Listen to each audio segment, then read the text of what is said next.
Hey, what's up? Welcome back dito sa ating channel dito sa Bobs TV. Alright, so tayo nagbabalik ulit mga babayan at ngayon ay pag-uusapan natin ang mga balitang ating nakalap mga tol. No, eto nga pong China ay galit na galit po, no, diyan sa nangyayari ngayon sa West Philippine Sea. Galit na galit mga kababayan at tinutulan ng China, no, ang pagtag ng Google Maps sa West Philippine Sea. No, ano sa palagay ninyo, no, may karapatan ba ang China, no, na magalit at tutulan ang ginawa na to ng Google Maps? Alam nyo, malaki talaga saltik sa utak na itong mga Chinese na to. Gusto nila sakupin lahat ng karagatan, no, ng South China Sea na tinatawag mga tol. At wala silang pakialam, no? 'Di ba? Sabi nga South China Sea, no? Porket pinangalanan niyang South China Sea mga tol, no, sinasakop na nila lahat. Ano naman yung karapatan po ng Pilipinas diyan po sa ating EEZ o West Philippine Sea? Ay, wala nga palang EEZ. Wala nga palang West Philippine Sea, EEZ lang pala ang meron. Ay talagang mga ang hilig nyo sa ganyan, ha? Kayo nga, kayong mga DDS kayo, ha? Okay, so yan ang ating alamin at pag-uusapan. Pero syempre, bago ang lahat, please don't forget to subscribe, like, share, at comment dyan sa comment section. At shoutouts tayo sa mga bago natin subscribers dyan. At sa palagi po nandiyan dyan, maraming salamat at sa mga nagko-komento. Alright, so huwag na natin patagalin to mga tol. Umpisa na natin. Let's go. Yung conformity of these various companies to utilize the word West Philippines is a big victory for the Philippines. Malaking tagumpay sa Pilipinas para sa National Security Council ang paggamit ng tech giant na Google na mga katagang West Philippine Sea.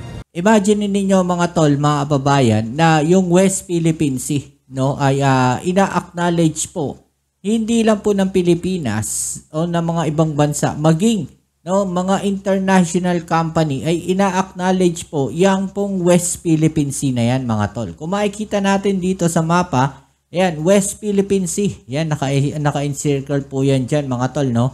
At nandun naman po sa bandang itaas ang South China Sea. Okay? So yung South China Sea na yan mga tol, no, napakalayo po, no, dito po sa ating bansa. Okay, so sabihin natin na yan pong parte na yan. Bakit tinawag na South China Sea? Kasi nasa southern part yan, no, ng China. Okay? So Pilipinas may karapatang tawagin itong western part na to ng Pilipinas na West Philippine Sea. No, yun yung hindi maintindihan ng China mga tol. No, talagang ini-insist nila. Pag sinabi nilang South China Sea, lahat yan, kartubigan na yan, kanila yan, South yan, China yan. No? Makitid ang utak na itong mga insekto na to, mga tol. Ay, tuloy natin. Giant na Google na mga katagang West Philippine Sea. Ayon sa Google, matagal nang ginagamit ang West Philippine Sea sa Google Maps. Okay, the West Philippine Sea has always been labeled on Google Maps. We recently made this label easier to see at zoom levels. Google. So, ibig sabihin mga tol, itong West Philippine Sea na to ay matagal na pong nakasulat sa Google Maps. Nilakihan lang nila yung pangalan na yan mga tol. Pero, syempre, mas maganda pa rin na talagang nandiyan yung tagging na yan na West Philippine Sea. At talagang napakasarap po sa pakiramdam, no, na mga malalaking kumpanya at ang gumagawa po ng mga mapa kagaya ng Google, no, Google Maps, ay ina-acknowledge po yung parte na yan ng katubigan na West Philippine Sea at hindi po South China Sea.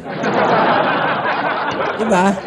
Hindi man nila inilagay yung boundary kung hanggang saan yung West Philippine Sea, kung nasaan yung South China Sea. Pero makikita natin, at least nandoon po sa mapa na yon, mga tol, mga kababayan, ang West Philippine Sea. No? So, ibig sabihin, sila mismo ina-acknowledge nila na mayroong West Philippine Sea. Hindi lang po EEZ, hindi lang po exclusive economic zone ng Pilipinas ang mayroon. Diyan sa parte na yan. Pagkos, ang nakatagpo dyan, West Philippine Sea hindi po exclusive economic zone ng Pilipinas. Okay? So medyo merong ano rito. Merong mapapahiya dito. Tuloy natin. Gayunman, ini-enhance nila ang label para mas madaling makita. Ito ang paliwanag ng Google matapos na purihin ng mga opisyal ng Philippine government ang Google Maps sa paggamit ng label na West Philippine Sea. Pag hinanap sa Google Map ang Scarborough o Panatag Shoal na nasa 200 nautical miles exclusive economic zone o EEZ ng Pilipinas, matatagpuan ito sa karagatang tinukoy bilang West Philippine Sea.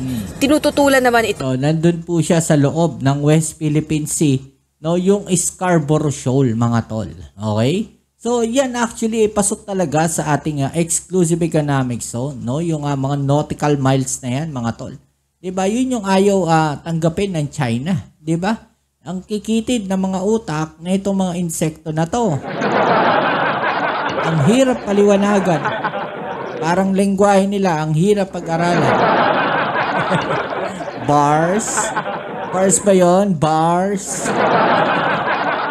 West Philippine Sea. Tinututulan naman ito ng China. Malamang tututulan ng China yan. Wala namang ibang ginawa yan kundi tutulan lahat ng ginagawa ng Pilipinas. Diba? Ano na yan? Baga, immune na tayo sa China. Lahat ng gagawin ng Pilipinas tututulan yan. Ayon kay Chinese Foreign Ministry spokesperson Lin Jian, matagal na umanong ginagamit at kinikilala ng international community ang geographic name na South China Sea.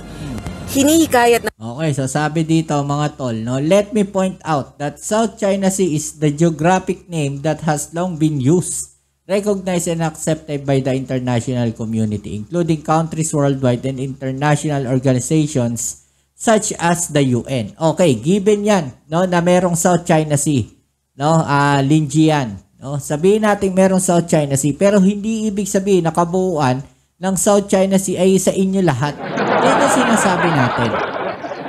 No, na yan yung mindset ng China. No, na kapag itinaging mo yan na South China Sea, sa amin lahat yan. No, yun yung mindset nila na pagka inano ninyo yan, yung South China Sea na yan, ibig sabihin, yung parte ng katubigan na yan, lahat yan, amin yan. Pagka walang ibang pangalan at label dyan, amin yan. Sa China yan. Ganun sila. Hinihikayat naman ni Philippine National Security Council Assistant Director General Jonathan Malaya ang iba pang lumilikha ng digital maps na gamitin na rin ang pangalang West Philippine Sea. Sa gitna ito ng patuloy na Nako, lalong magwawala ang China niyan, mga tol, no? O pati yung ibang mga apps na merong mapa, yung mga apps na yan, mga tol, at gagamitin yung West Philippine Sea, magwawala ang China niyan. Grabe yan. mga agresibong hakbang ng China sa pinag-aagawang teritoryo. We thank Google, of course, and we also request, no? Sumama na yung ibang mga kumpanya, lahat ng gumagawa ng mga mapa, kung ano man yan, navigation na yan, please start using the West Philippine Sea because it's now becoming standard across the world. Yun na nga. Samantala, At yung West Philippine Sea na yan, mga tol, no, ina-acknowledge din naman yan ng ibang bansa. Diba? Yung mga kaalyado nating bansa at yung ibang bansa sa buong mundo, no, ay ina-acknowledge siya ang West Philippine Sea na yan.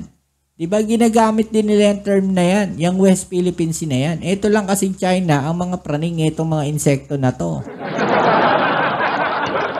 ikinababahala naman ng National Security Council official ang mga na-recover na underwater drones sa iba't ibang bahagi ng territorial waters ng bansa. Yan pa. Ayon sa Philippine Navy, batay sa forensic investigation, natukoy na nasa 55 hanggang 80% ng mga bahagi ng underwater drones ay may Chinese markings. We always consider these types of activities by Chinese agents as alarming. Okay, so wala naman kasing ibang pwedeng maglagay o gumamit ng mga equipment na yan, mga tol, na ibang bansa. Kunyari, New Zealand, bakit sila maglalagay dyan? Diba? Australia, bakit sila maglalagay dyan? Amerika, bakit sila maglalagay dyan ng ganyang klaseng equipment? Tapos, Chinese-made pa. Diba? China-made pa. Pwede naman gumawa yung Amerika ng sarili nilang brand. Diba? Pwede nilang gamitin yung kanilang sariling gamit. Diba? Hindi nila kailangan umangkat sa China ng gagamitin panggawa niyan. Yung mga materyales. Diba? So, walang iba talagang pwedeng sisihin dyan at paghinalaan kundi etong China. Diba? Because the forensic investigation done on the drones that were found in strategic locations in the country, in particular those that were found off Masbate, very near San Juanico Strait, and some which were found in Subutu Strait in Surigao, were found to be conclusively of Chinese origin. Because in fact, some of the components there were found to be manufactured by China state organizations. Diba? So evidently, I think now we can conclusively say that these are Chinese underwater drones. Naniniwala naman ng National Maritime Council, ginagamit sa intelligence gathering ang na-recover na underwater drones. Dapat sa mga ganyan, no, kumpiskahin natin, pag-aralan natin. Kung kaya natin gumawa ng ganyan, gumawa tayo, tapos ibalik natin sa China. No? Lagyan natin ng lagyan natin ng detonator, time bomb. Gamitin natin sa mga barko nila. So basically, that's how far they would like to venture into our maritime territory. Malamang yan yung mga pinapakalat ng mga barko ng China no, yung mga Chinese militia vessel o kaya yung mga barko nila no na nagso-survey, 'di ba? Yung mga research vessel nila, malamang sa kanila yan, no? Gamit nila yan, yung mga nakuha na yan. Diba? Yung submergible na drones na yan. Malamang sa kanila yan. No? It's either pwede nilang gamitin pang espiya yan. Okay? So, pwede rin nilang gamitin yan na pang data gathering. Diba? Yung mga submergible na drone na yan. So, maraming pwedeng paggamitan yan. At walang ibang gumagamit yan. Malamang sa malamang. No, etong China lang po. Wala tayong ibang pwedeng sisihin eh. Diba? Wala tayong pwedeng ibang pagbintangan eh. Diba? Sila lang naman yung may intensyon na gumamit ng mga ganyan dyan sa territorial waters ng Pilipinas. Kaya ayon sa mga opisyal, dapat mas maging mapagmatyag pa at alerto ang mga kababayan sa pagbabantay at pangangalaga ng ating seguridad. Rosalie Coz. Diba? So talagang kagaya ng sinasabi natin mga tol, yung mga mangingisdang Pilipino, dapat tinitrain na yan ng Coast Guard natin. No, gamitin natin sila bilang force multiplier. Pwede natin gamitin pagdating ng mga ganitong senaryo, no? Ano yung dapat nilang gawin pag may nakikita silang mga ganyan, 'di ba? Ano yung saan sila pwede mag-report, 'di ba? Pwede sila force multiplier, 'di ba? Konting budget lang naman kailangan do sa mga yan eh. Hindi kahit hindi niyo pasahurin ng ganung kalalaki yung mga tao na yan. Force multiplier, bigyan niyo lang ng mga kagamitan yan, mga barko na gagamitin nila, bigyan nyo sila gawan nyo sila ng station. Diba? Mas malaking tulong yan sa Philippine Coast Guard sa pagre-report. Lalong-lalo na, no? Sa pagmamonitor ng mga barko ng China. Diba? So, ano masasabi nyo dyan, mga tol? I-comment sa ibaba yung mga opinion na natin yung pag-usapan. Alright? So yan muli, maraming salamat sa lahat ng mga patuloy na kasuporta dito sa ating channel. Kita-its tayo sa ating next video upload. Ito muli ang inyong Kuya Mobs dito sa Mobs TV. Peace. I'm out.